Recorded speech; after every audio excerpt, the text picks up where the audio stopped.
Here, this is a problem of miscellaneous exercise.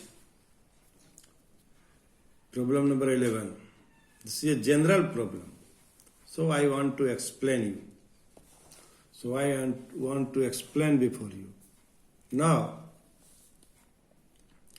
this is a general problem. The function is from integer to integer.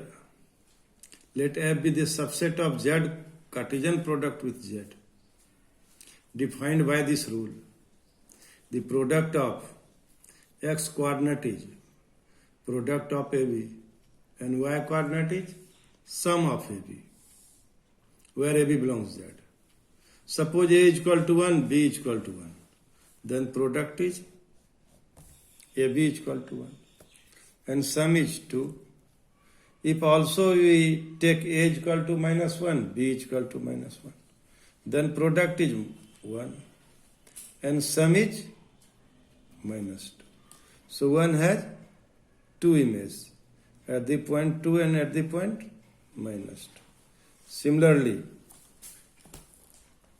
A is equal to 2. A into B is equal to 4. And A plus B is equal to 4. If you take A is equal to minus 2 and B is equal to minus 2, then AB is equal to 4 and A plus B is equal to minus 4. So 4 has two images at the point 4 and at the point minus 4. 1 has two images at the point 2 and at the point minus 2. So it is not a function. In this way, by taking particular example, you solve this problem. And this is very, very important problem. You know that there are 20 questions of having 1 mark.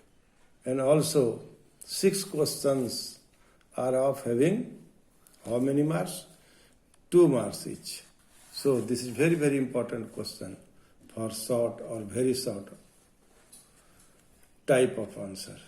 Now, you see, I want to discuss some problems in which you have to find the domain and domain of the function. I have already discussed. There is a question, find the domain of each of following functions. And y is equal to root over x square minus 4x plus 3. And y is equal to x by root over x square minus 3x plus 2. There are two problems. How will find the domain of the function? Here you apply the rule, we know the rule that function should be defined. So this is a square root function and it is a quadratic expression. So now you split it and find its all possible factors. Now this expression has two factors, x minus 3 and x minus 1. And their product should be positive.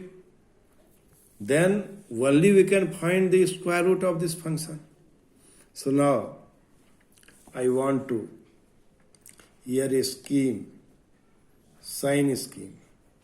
You put x minus 3 is equal to 0, x is equal to 3. X minus 1 is equal to 0, x is equal to 1. And now what do you observe? This line is divided into 3 intervals, minus infinity to 1. 1 to 3 and 3 to infinity.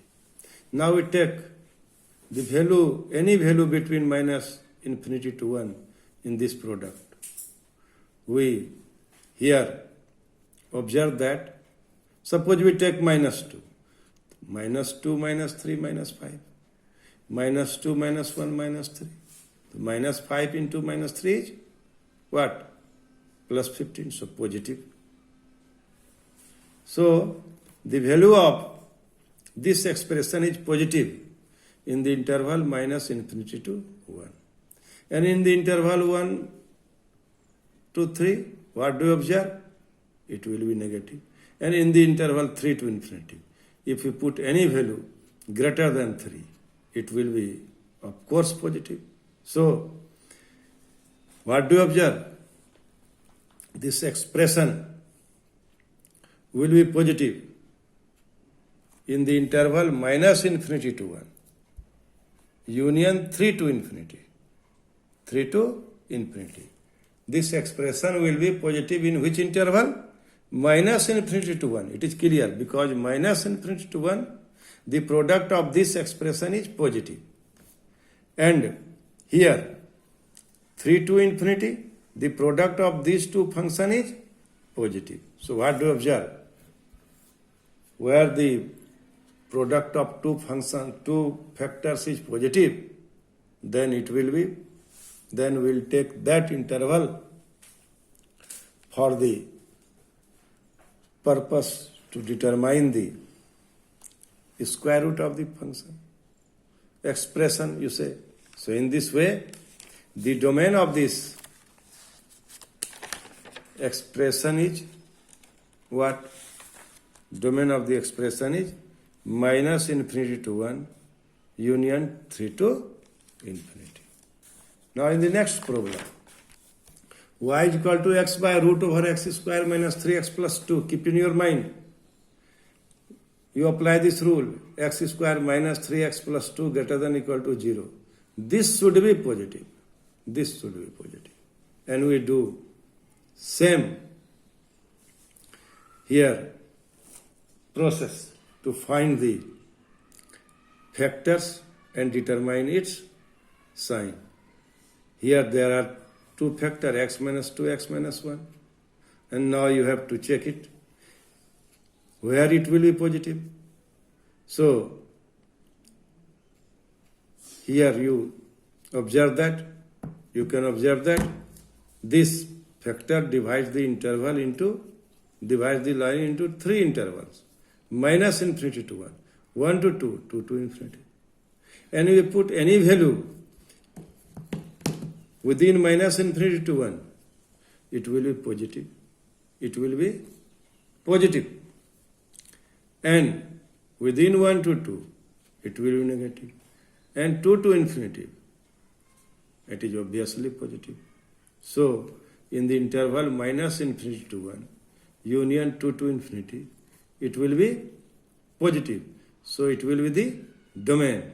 We delete those numbers which makes this denominator negative.